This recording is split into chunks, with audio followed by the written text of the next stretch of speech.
Bonjour et bienvenue dans notre programme Glorieuse Destinée. Quelle joie de se retrouver à nouveau autour de ce livre qui nous réunit, la Bible, la parole de Dieu. Dieu désire s'adresser à vous au moyen de ce livre pour vous communiquer son conseil.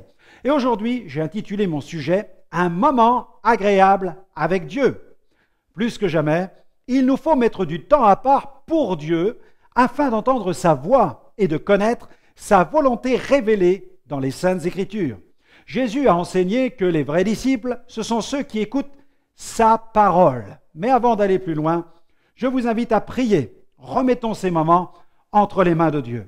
Seigneur, nous te remettons ce moment maintenant entre tes mains. Et nous te prions, Seigneur, de nous visiter par le Saint-Esprit. Bénis ton serviteur et touche le cœur de tous ceux qui nous écoutent en ce moment, afin qu'ils soient vivifiés par le ministère de ta parole, afin que chacun entre pleinement dans les œuvres que tu as préparées d'avance, mais aussi et surtout afin que chacun passe un moment agréable avec toi. Amen. Amen. Gloire au Seigneur. J'aimerais vous raconter une histoire missionnaire qui m'a beaucoup touché. Il s'agit d'une tribu indigène. En effet, cette tribu se tourna vers Jésus suite au travail persévérant d'une équipe missionnaire. Ces missionnaires leur ont enseigné tous les rudiments de la foi chrétienne et ces nouveaux convertis ont découvert l'importance de la prière et de la lecture de la Bible.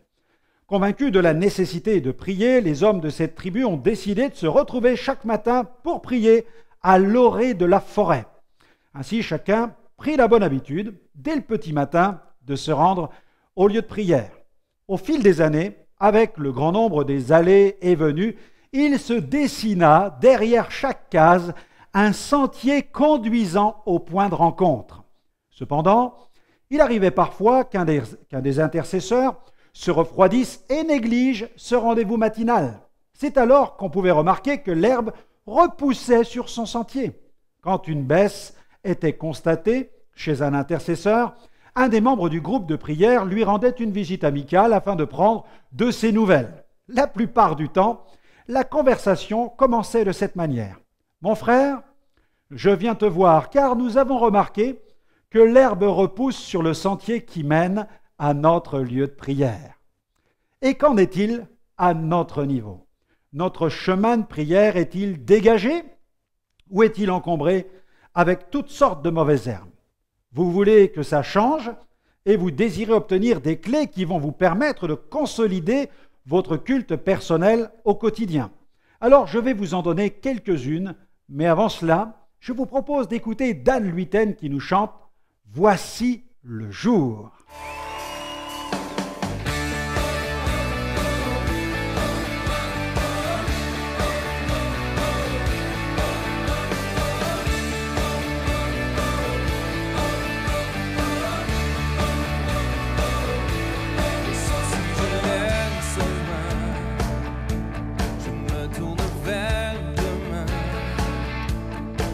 Je remets mon être entier, Jésus. Mes mains sont tendues vers toi, croyant que tout vient de toi. Je sais que tout ce que tu as pour moi est bon. Aussi bon, car voici le jour que tu as fait. Il est pour moi un sujet de joie. Et voici le jour que tu as fait. Il est pour moi un sujet de joie. Non, je n'aurai pas peur pour demain. Mon espérance est en toi. Voici le jour. Et voici le jour. Les craintes que je laisse au loin, je ne doute plus de rien. À toi je remets ma volonté, Jésus. Mes mains sont tendues vers toi, croyant que tout vient de toi. Je sais que tout ce que tu as pour moi est bon. Si bon, car voici le jour que tu as fait.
ta vérité. Pour toi, Seigneur, je vivrai. Fondé sur ta vérité. Car voici le jour que tu as fait.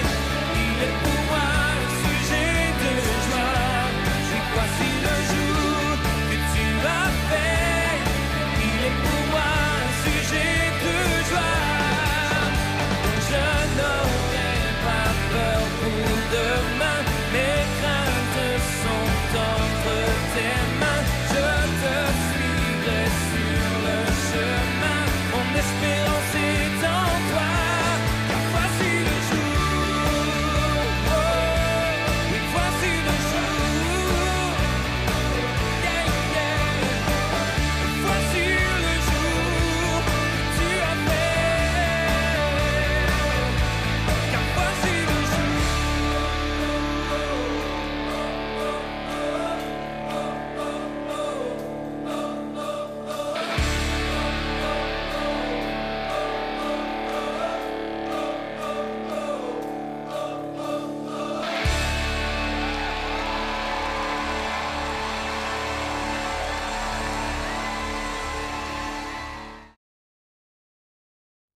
Merci Dan pour cette magnifique invitation à faire de chaque jour vécu avec Dieu un véritable sujet de joie.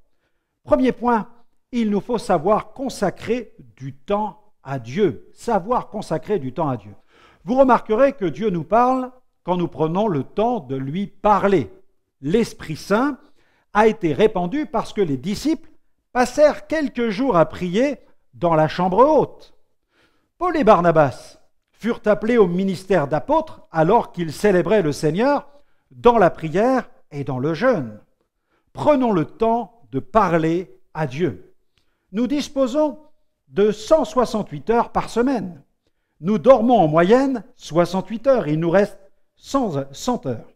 Avec ces 100 heures restantes, nous passons 33 heures à l'école, 35 heures en entreprise, 39 heures devant la télévision et 12 heures sur Internet, ce qui fait un total de 84 heures occupées sur les 100 heures à disposition.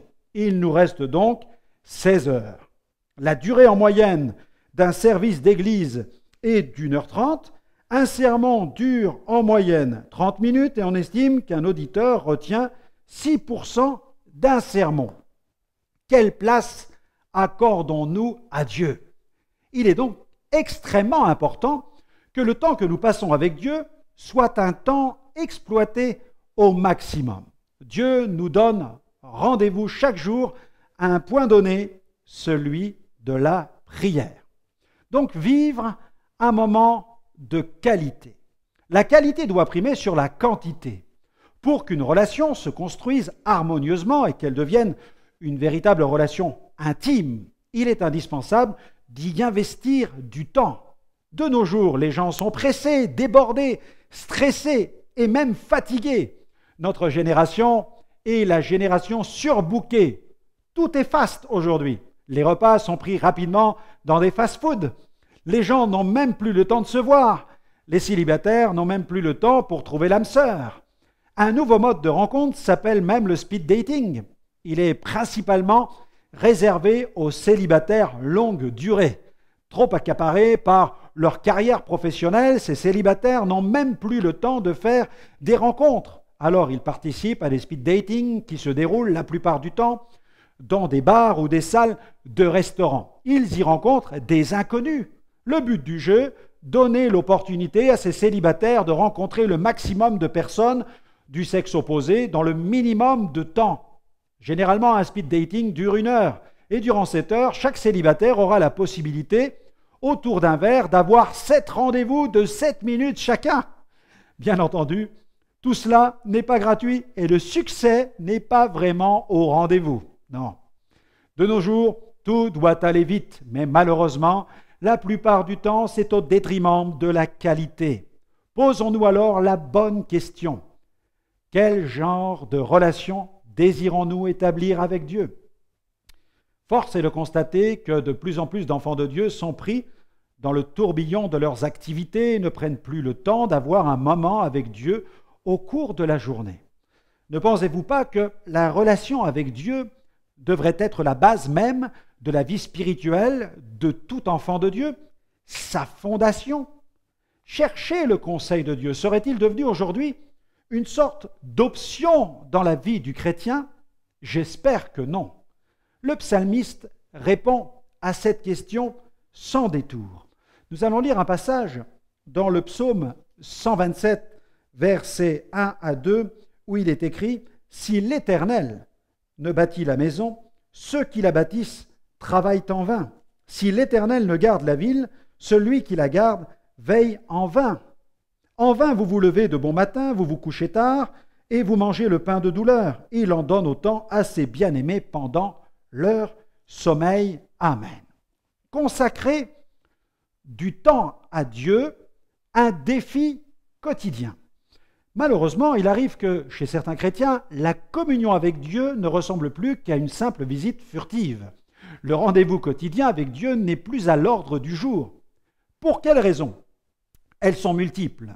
Certainement, en tout cas, le constat d'échec est là. Bill Hybels a écrit un livre dans lequel il décrit d'une manière remarquable cet état de fait. Il n'hésite pas à parler de son expérience personnelle.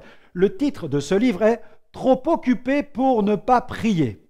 Oui, vous avez bien lu, il n'y a pas d'erreur. Sommes-nous trop occupés pour prier? Alors, comme Bill Hybels, agissons. Vous pensiez peut-être que vous étiez seul à connaître cette difficulté. Détrompez-vous, passer un moment avec Dieu est un défi que chaque chrétien doit relever tous les jours. Jésus n'a-t-il pas reproché à ses disciples de ne pas être capables de passer ne serait-ce qu'une heure avec lui? Quand on pense à cette situation de crise dans laquelle se trouvaient les disciples, on peut s'étonner du peu d'engagement de leur part au niveau de la prière. Facile de critiquer, me direz-vous, oui, mais soyons honnêtes, nous n'aurions certainement pas été meilleurs qu'eux. Jésus s'était retiré à l'écart pour prier car il savait que l'heure des ténèbres avait sonné et que le moment où il devait mourir approchait. Il avait pris quelques disciples avec lui pour qu'ils se fortifient ensemble dans la prière. Alors, à quelque distance de ses disciples, Jésus se mit à intercéder avec larmes. L'angoisse s'empara à un tel point de Jésus que sa sueur devint même comme des grumeaux de sang. Mais au lieu de se tenir aux côtés du Seigneur, les disciples restèrent endormis. La Bible dit, dans Matthieu 26, verset 40, « Il vint vers les disciples, qu'il trouva endormis, et il dit à Pierre, « Vous n'avez donc pas pu veiller une heure avec moi. » Je crois que l'une des causes de notre manque de prière réside dans l'idée que nous nous faisons de ce moment que nous devons passer avec Dieu. Il se peut que nous mettions la barre si haute que nous baissons les bras avant même d'avoir commencé. Et puis, je crois aussi que nous manquons souvent de sens pratique, voire même de bon sens. Le disciple de Jésus a besoin d'enseignements très pratiques sur la mise en place de ce que nous appelons le culte personnel avec Dieu. La théorie, c'est bien, surtout lorsqu'elle s'accompagne de conseils pratiques. Alors, je vous invite à bousculer les habitudes. Déjà, il y a dans cette formule culte personnel quelque chose d'austère. Dans bon nombre de religions, les adeptes disposent de moments dans la journée au cours desquels ils doivent se tourner vers leur Dieu. Ils doivent adopter une certaine position, ils élèvent une prière, et c'est fini. Souvent, n'est-ce pas ce que nous faisons?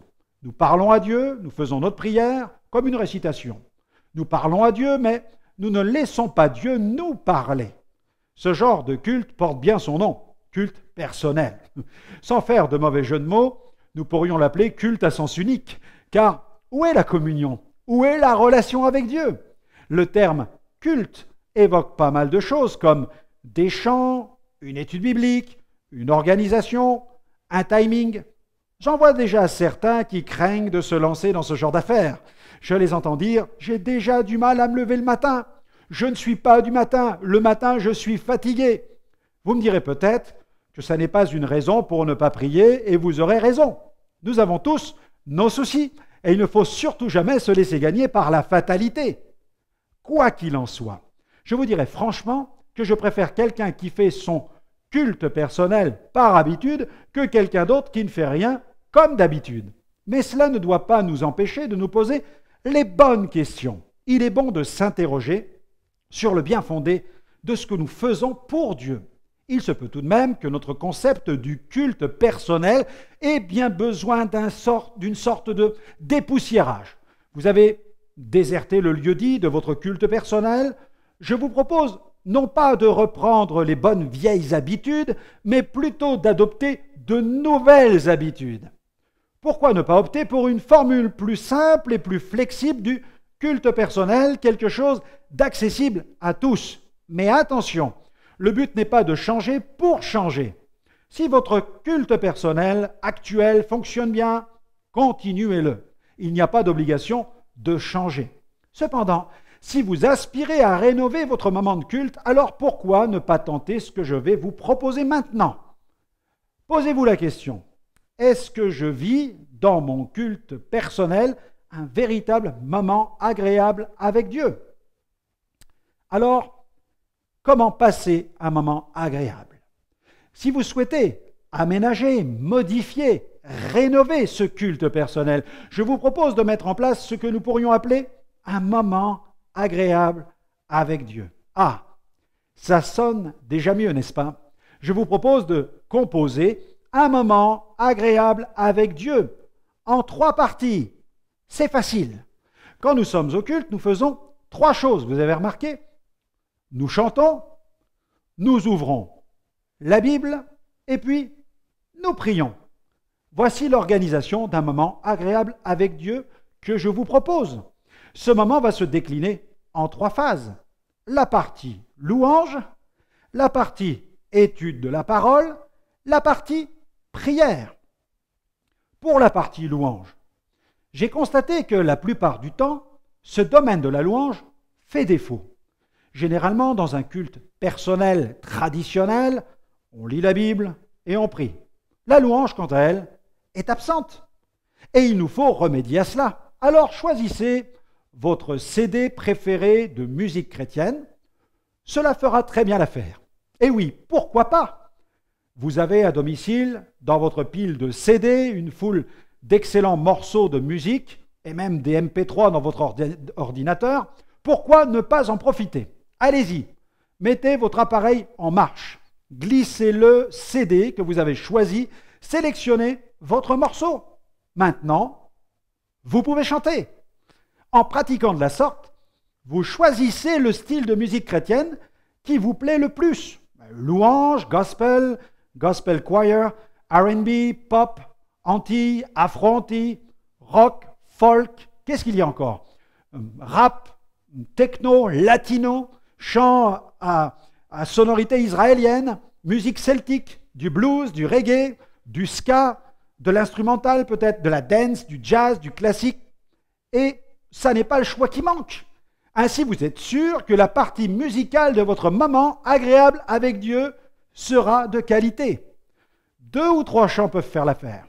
Si vous voulez en écouter plus, libre à vous. Mais en tout cas, louez Dieu, louez Dieu. Pour la partie étude de la Bible, étude de la parole, je vous propose notre livre électronique gratuit intitulé « Dans son intimité ». Pour l'obtenir, il vous suffit de vous inscrire sur notre site en y entrant votre adresse mail.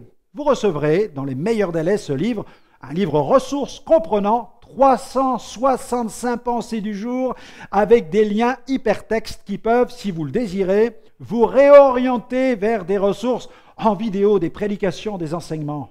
Waouh, c'est génial, non? Ce livre vous permet aussi de lire la Bible en 1 an. Et nous avons encore ajouté une promesse biblique pour chaque jour avec des citations des plus grands revivalistes. Pendant votre temps de lecture, vous pouvez laisser la musique continuer en sourdine. Si la musique vous dérange dans votre lecture, coupez-la tout simplement. Pour la partie prière, vous pouvez clore ce moment agréable avec Dieu par quelques instants de prière. Vous vous demandez peut-être, mais pourquoi vais-je prier? Eh bien, C'est tout simple. Commencez par prier pour les membres de votre famille. Pensez quelques secondes à eux et vous verrez que le Seigneur va vous inspirer. Vous serez poussé à demander certaines choses précises pour eux. Et puis, élargissez ce cercle de prière si vous le souhaitez.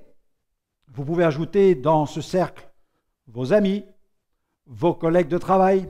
Mais attention, attention, car en faisant comme cela, vous prenez un risque, un bon risque. Vous risquez de prier plus longtemps que prévu. Veillez surtout à ce que ce moment soit véritablement un moment agréable avec Dieu.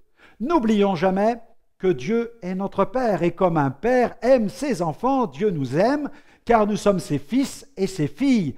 Il est notre bon Père céleste. Le prophète Jérémie, dans son livre au chapitre 31, verset 3, nous rappelle ceci. « De loin l'Éternel se montre à moi.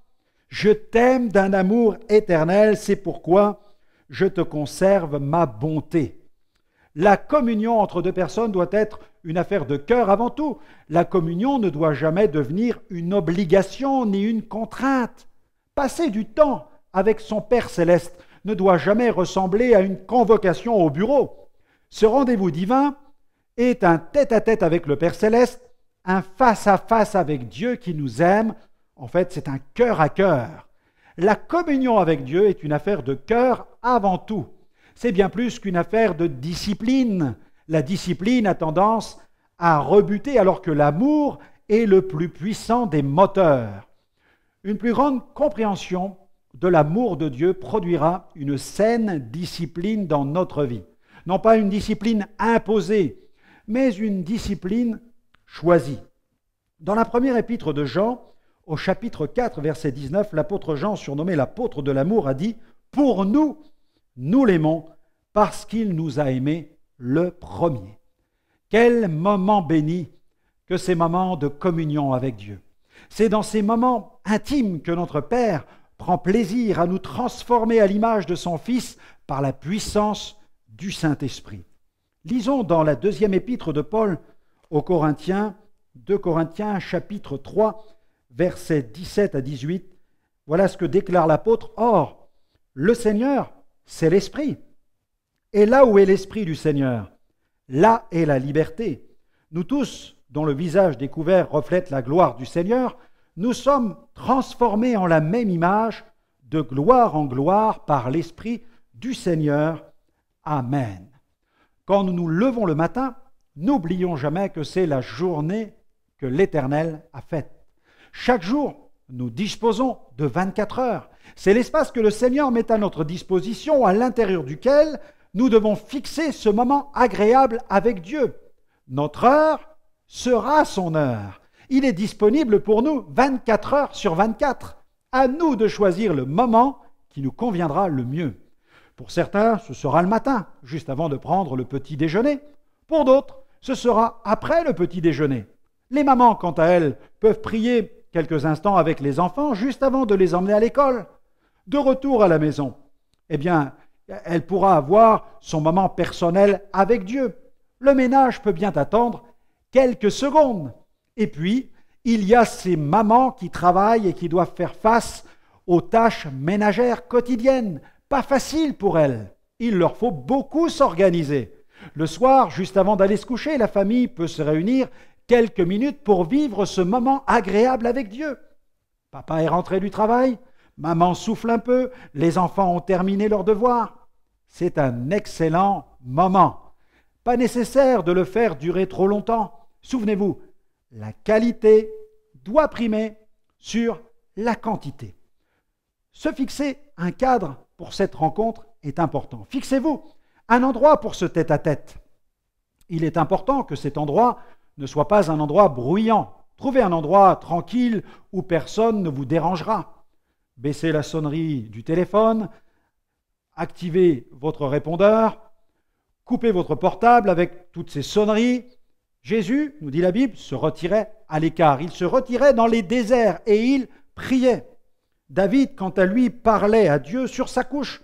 Je lis dans le psaume 63, verset 6, Lorsque je pense à toi sur ma couche, je médite sur toi pendant les veilles de la nuit. Jésus a dit dans Matthieu 6,6 « Mais quand tu pries, entre dans ta chambre, ferme ta porte et prie ton Père qui est là dans le lieu secret, et ton Père qui voit dans le secret te le rendra. » Fixez le bon moment de ce rendez-vous. Le moment de la journée ne sera pas le même pour tout le monde. Si vous n'êtes pas du matin, prévoyez ce tête-à-tête à un autre moment de la journée tout simplement. La maman qui se lève tôt et qui doit préparer les enfants pour aller à l'école devra certainement fixer ce moment spirituel à un autre moment de la matinée. Il nous faut nous souvenir d'une chose. Le Seigneur est flexible.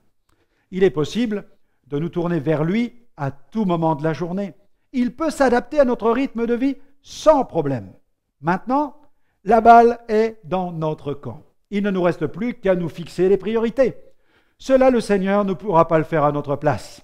Eh bien voilà, notre émission se termine. Je vous invite à me retrouver dans une prochaine émission.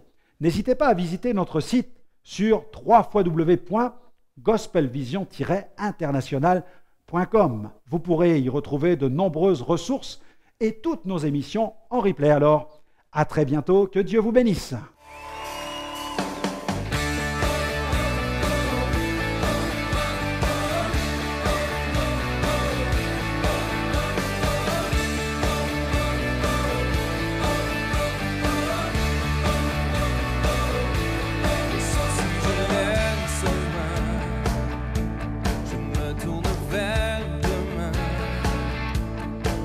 Je remets mon être entier, Jésus.